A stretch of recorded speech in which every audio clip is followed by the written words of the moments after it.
Welcome to episode 1 of Heretical Ears, hip hop opinions to get me canceled.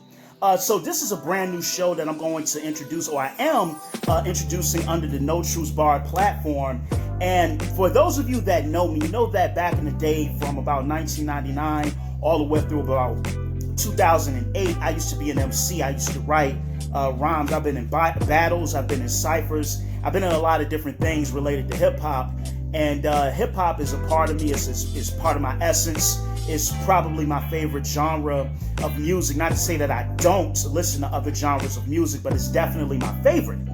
And I wanted to do a show because people that know me, whenever we get into these, these little polemical discussions related to hip hop, these debates and what have you, many people say that I have unconventional views in hip hop, and it actually rubs people the wrong way. So I wanted to kind of do this show because I believe the views that I have are not unconventional, and I also believe that they do not rub people the wrong way. I think that the views I have, many people share, but it may not be popular to voice that particular opinion in many spaces. And for me, I have a lot of opinions on albums, MCs, subgenres within hip hop that I have very intense opinions about, and I want to share those with you guys in this series. And this series right now is dedicated towards hip hop, but there'll be different subjects that I'll cover as I go on, and these are kind of shorts, and so I don't want to drag this out too long for episode 1. So let me jump right into it. I want to talk about Jay-Z really quick, and what I'm going to mention about Jay-Z is not necessarily about him being the GOAT. And that term GOAT, for those of you that don't know, it's an acronym that means greatest of all time. So I'm not arguing whether he is or is not the GOAT. That's not it. Nor am I going to talk about his business dealings. That's not it either. Nor am I going to say, is he one of the best lyricists ever or top 5 lyricists if we're just looking solely on punchlines, imagery, double entendres, all these different things. I'm not even really talking about that. But there's something that I hold true, and I believe it's the truth, and nobody can convince me otherwise. When you look at the discography of Jay-Z, easily Blueprint is his most overrated album. A lot of people talk about Blueprint being the best album in juxtaposition with Reasonable Doubt. I think it's nonsense. I think it's BS. And honestly, if Jay-Z was to attack Blueprint 2, and people would argue, well, Blueprint 2.1 is what Jay-Z would have made, and so there you go, that's what it would have sounded like. I'm not going there, because I'm saying if Jay-Z, with that level of lyricism, because to me, there's certain times when Jay-Z's always been a phenomenal lyricist, but there were certain periods in his career where he would just hit different levels of lyricism. One of those periods, of course, for me is like the Reasonable Doubt Volume 1 era. And he kind of like plateaued, killing it, being dope. And then he took it to another level in that 2002 through 04 era, like that Blueprint 2 through Black Album era.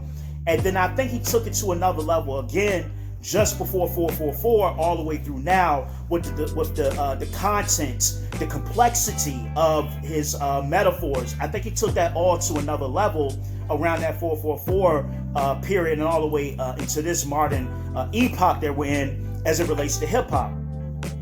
But the reason why I said that Jay-Z's most overrated album is The Blueprint, it's not a bad album. That's not what I'm saying. I'm not saying that the album sucks. But if you look at Jay-Z's discography, within his discography, when you look at the hierarchy that's there, Blueprint doesn't even crack the top 5 albums. It's not better than Reasonable Doubt. It's not better than In My Lifetime Volume 1. It's not better than the Black Album. It's not better than American Gangster, and it's not better than 444. The reason why I believe that so many people are hyped up around Blueprint is for the reason I was hyped up around Blueprint. I remember that Jay-Z debuted the lead single from Blueprint at the 2000 BET Awards, or the 2001 BET Awards, and when he played Izzo, I lost my ish. I never heard a song with that sort of production. It just blew me away. And then when I listened to the actual album, when I listened to Heart of the City and Song Cry and You Don't Know, and I'm just like overwhelmed sonically. The production just took it to a new level. And what I will attribute to Blueprint is that production-wise, he introduced, and it's not that he introduced, but I really feel like Kanye and Just Blaze really propelled after that album. And I think what it did also is it just caused the quality of the production in hip-hop to go to a new level. So I will give it that. But if we're talking about conceptually, if we're talking about the lyricism, the complexity of the lyricism, if we're talking about the storytelling, I know a lot of people, man, what about Songcry? Listen, Songcry is nowhere near any of Jay-Z's best storytelling tracks. Put it beside The Evils. I don't think it wins. And once again, there are other songs I could pull from. I just went to there because it was convenient. That just didn't hit. And I also feel that the lyricism on Blueprint, by Jay-Z standards, I'll put it like this. If anybody else was rapping the lyrics on Blueprint, I'll be like, damn, I'll be blown away. I'll be like, yo, this is crazy. How did they come up with that? But Jay-Z standards, elite level, super duper apex lyricist, best double entendres in the game, at that level, he fell off. The lyricism on that particular album, it just doesn't compare when you listen to Volume 1. It doesn't compare when you listen to Volume 2. It doesn't compare when you listen to Reasonable Doubt. It doesn't compare when you listen to even Blueprint 2. And Blueprint 2 wasn't the best Jay-Z album. And I will give the first Blueprint that, like, yeah, it was better.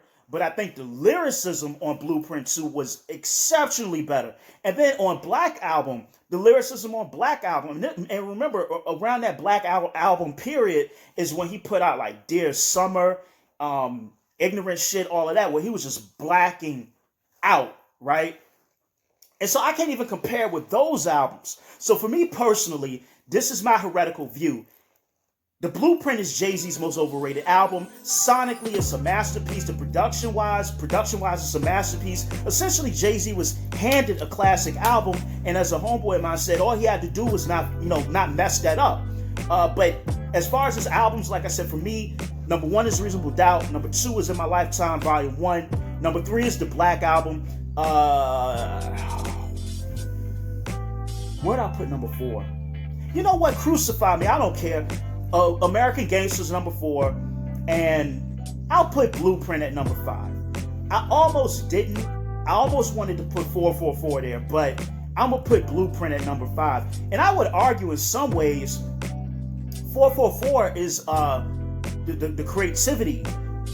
Songs like Family Feud, all of these things, Marcy Me. There's not really much on Blueprint that can match those songs. So for me, like I said, the top 4 Jay-Z albums are those: Reasonable Doubt, Volume 1, Black Album, American Gangster, and then I'll put Blueprint at number 5. And see, the thing is this: it's popular to say that Blueprint is Jay-Z's best album. That doesn't really make it the case. So look, this has been episode 1 of Heretical Ears. I'm going to put some of this up on Instagram. You can find this episode on my YouTube channel. Make sure you subscribe to my YouTube channel, which is No Truths Barred Podcast. Make sure you listen to episode 62 of the No Truths Barred Podcast, which was really dope. So check that out. There'll be some clips from that floating around on the internet somewhere as well. I have episode 63 coming out this Thursday, and then next week I'm coming back with Truth Sessions Session 6. So anyway, this has been episode 1 of Heretical Ears. Love y'all, take care, and peace.